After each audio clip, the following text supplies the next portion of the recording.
Okay, there are a few ways to make huge animated crowds in Blender. I'm gonna show you two of the easiest ways. One using an add-on where you can basically make all sorts of crowds, from idle characters to moving ones, or even a full stadium with only a few clicks. And for the second way, we're gonna make animated crowds using geometry nodes inside Blender. It's not gonna be as good as the add-on, but it's still pretty decent results. First, go ahead and download the add-on from the link in the description. Let's add a plane and scale it up. Press N to bring up the right menu, select the B-Production tab to access the add-on. In the crowd creation, we got few options like single or crowd. If you want to place the characters manually, you can select single people, just like yourself. Then we got walk/run or ambient. For now, let's select ambient because we don't want it to move. Here you can change the style of the characters. We got three options. Casual is good for the city, sport for stadiums and gyms, and business for corporate areas. After that, click on the thumbnail. Here we got a lot of different characters with different clothing. Select the one you prefer. Then we got different categories of activities. After we selected the category, we have some specific animation for that category. For example, if we select the dance category, we got some dance moves here. As you can see, there are a lot of activities you can choose from. But remember, the walk or run categories only works when you are in the walk/run mode. In the bottom, we got low poly and HD. If you want to have a big crowd and a wide shot, using low poly is much better since it's really light. But for close-up renders, you can choose the high definition one. It also has subsurface scattering, which is really nice. After that, we can click on import. And there we have a dancing man. He kinda looks like Bashar al-Assad, but I'm sure he's anything but happy at this point. Then we can select another character with a new animation and add it with few clicks. He's probably wondering why the Bashar al-Assad is dancing. Details and topology in HD mode is pretty nice though. Moving on to the crowd, while the plane is selected, we got a lot of options. First, we need to select our plane as the object. We can now select our model and the activities we want that person to do. Then click on this button. After that, we can add more people with different activities. The more you add, the more diverse your crowd's gonna be. Now when we click on import, in a few seconds we got tons of people roaming around this place, which is just amazing. When the crowd is selected, we got a lot of options in the adjustments. Lock target is pretty good. You can add an empty plane axis and assign it as the object. Now everybody turn around and look at this thing. I don't know what she's doing though, she can't see shit.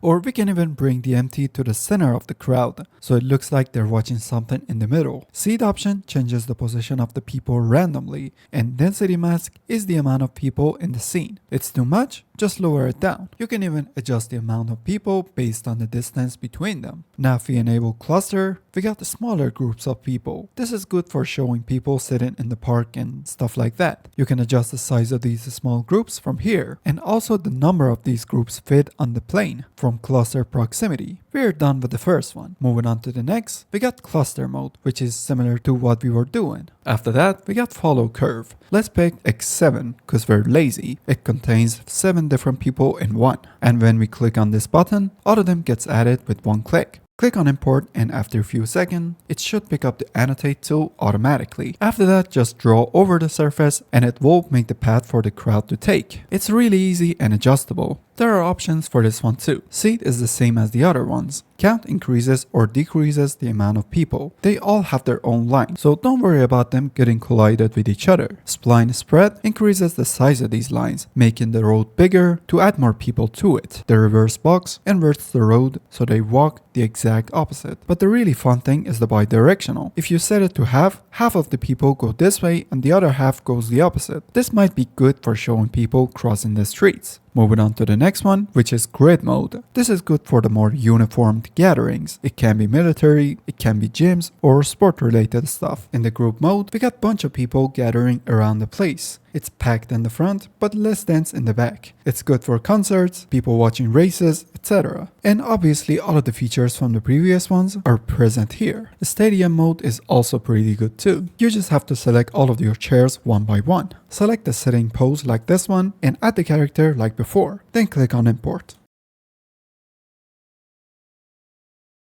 It automatically places the same amount of people on those chairs. You just have to adjust them manually to fit your chair from here, which takes no time. You can make basically any type of crowds you want with only a few clicks. Check out the link in the description to download the add-on if you haven't already. Now for the second way, let's make them manually inside Blender. First, go to mixamo.com. If you already have a character, click on Upload Character. Go through the procedure and it automatically rigs it. But if you don't, it already has a lot of characters you can use. First, search for walk animation. Ignore this sus animation, the one right next to it is what we're looking for. Check the in place option because we don't want it to move forward. You can increase or decrease the overdrive to change the speed of walk animation. You can also change the distance of the arms from the body from here. Now to change it to a more proper character, click on characters from here and search for man, for example. It can be anything you want, it doesn't matter. We're not judging anyone here. This one looks decent, so let's select it and click on download. Don't need to change anything, but you can get the 60 FPS version if you want. But 30 FPS is fine. So let's download it. We can find another character. This one is good, so let's get it. Then we can search for woman, the thing I really need to do in real life because that age number is getting really scary at this point. Holy shit. Then find some other female characters and download them. Import the characters we just downloaded one by one. Once you imported the second character, while it's selected, move it besides the first one, and the same thing for the next one. If we go to material preview, you see we have all the materials too, so we don't need to change anything. If we play the animation, there would be a problem. They're only gonna walk one time and they stop after that. So in order to fix it, change the timeline to graph editor. Select all of the characters. While the mask is on graph editor, press Shift Ctrl M to bring up the F-curve menu. Then click on cycles so it repeats the animation to eternity. While all of them are selected, we can slow them down or speed them up by scaling the graph. Oh not what I was going for, but it's pretty funny. What if we scale it up? That's even better, what the f. God, I love Blender. But no, if we actually want to change the speed, press S on graph for scale, then press X to scale it on the X-axis. So it only scales the length of the graph. This way we don't change the size of the actual model, we just change the speed of the animation. The wider meaning slower movements, and the narrower meaning the faster it will walk. They have simultaneous animation, which is not realistic at all. Select one of the characters, press G and X on the graph editor, then move the graph to the right or left a bit. Then select the next model and do the same thing, but make sure it has a different position than the last one. After you're finished with all 4 characters, all of them should have their own walk animation. And as you can see, it looks way better than before. Now select the whole model, hold Shift and click one more time on the model to avoid problems. Then press Ctrl J to join them together. Do that to the rest of the characters as well. Now select all of them at once. Hold Ctrl and deselect the rigs, Shift M and add it to a collection. We're gonna name it Crowd, for example. To actually spread these guys and make them move, let's add a big plane. Drag out a window, put it on geometry nodes and click on New to make a new system. First we're gonna add some points to the face, so Shift A and add distribute points on face and drop it here.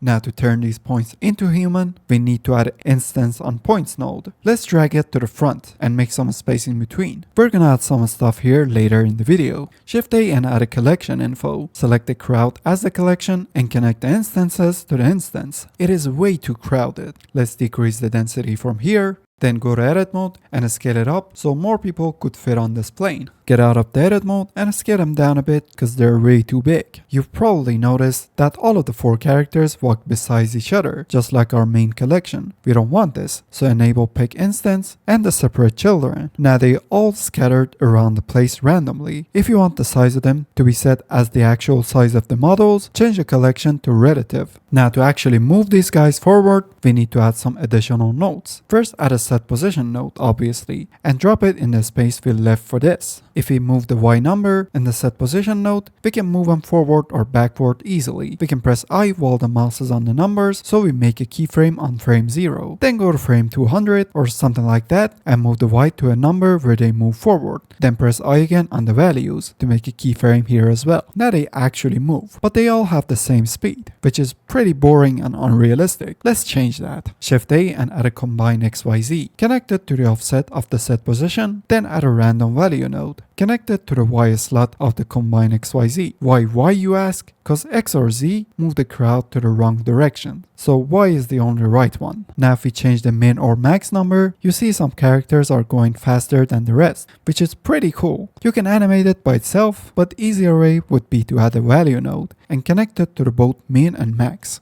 Then add a math node and drop it before the max. Set it to divide. Number 1 would be neutral, meaning if we change the value's number, all of the people walk at the same speed. But if we decrease the number and try again, you see when we change the value, people randomly have different speeds. The smaller the number, the more differences of speed between them. I think 0.75 is good enough. While the value is on 0 and mouse is on the number, press I to make a keyframe. Move the timeline to a frame you want and decrease the number, then press I again. They're gonna start slowly and then get more speed. We don't want that. So select the object and the value, move the mouse to the timeline, press A to select both of the keyframes, then right click and in the interpolation mode, click on linear so we have a consistent speed all around the animation. But what if you have a bumpy surface like this one? Add another set position node and drop it in the remaining spot. Then add a raycast node, then connect the hit position to the position to stick the points to the surface. Now to give it a surface to stick to, add object info node and select the bumpy surface as the object.